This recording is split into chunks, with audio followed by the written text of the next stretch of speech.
Minsheng believed I was going to be able to control 4 elements, I still wasn't sure they were right.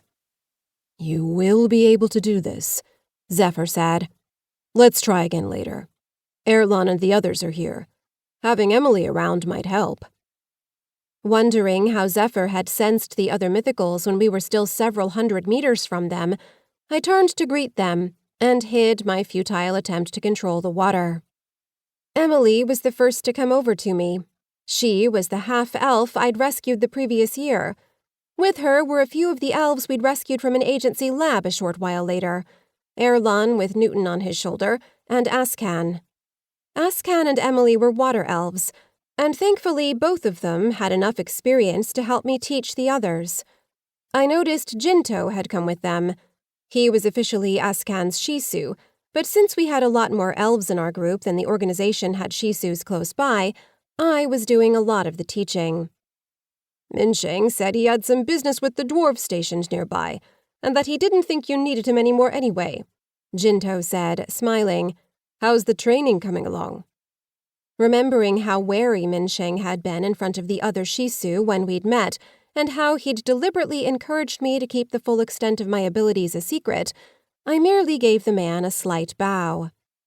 It's progressing, as always, but there are plenty of new tricks and combinations to learn, I replied, before shifting my focus to the rest of the group.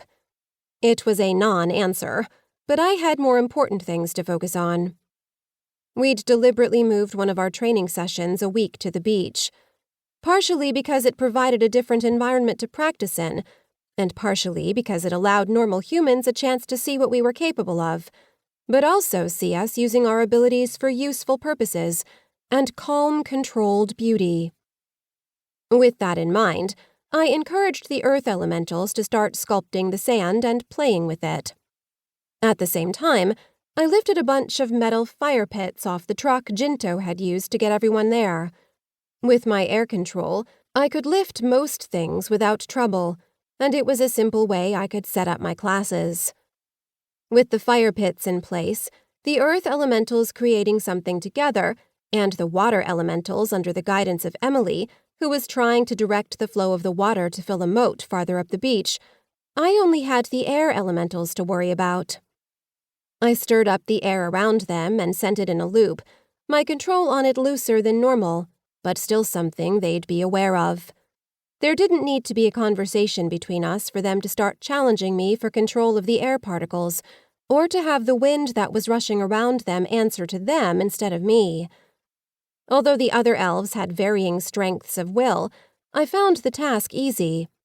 The group quickly gave up, instead having the strongest of them form her loop and the rest battle with her. Overseeing the groups but no longer needed by the air elves, I was free to move closer to Emily and Ascan and see if there was something I had missed. While I had the chance, I wanted to try to learn as well. Emily flicked me a grin as she batted the water down a sand channel so fast it knocked a chunk off the sculpture and made an earth elemental sigh. Feeling sorry for the earth elemental and remembering how difficult it had been to do anything in the early days, I reached out for the earth and repaired the structure, pulling sand from elsewhere and making it denser. If I didn't know any better, I'd say you're showing off, Zephyr said. Sen bounded off my shoulder and across the sand. The small dryad-based myconid was the other mythical I was bonded to, and she enjoyed playing in the water and running around the beach. She'd grown up in a forest, and we'd come across each other many months earlier.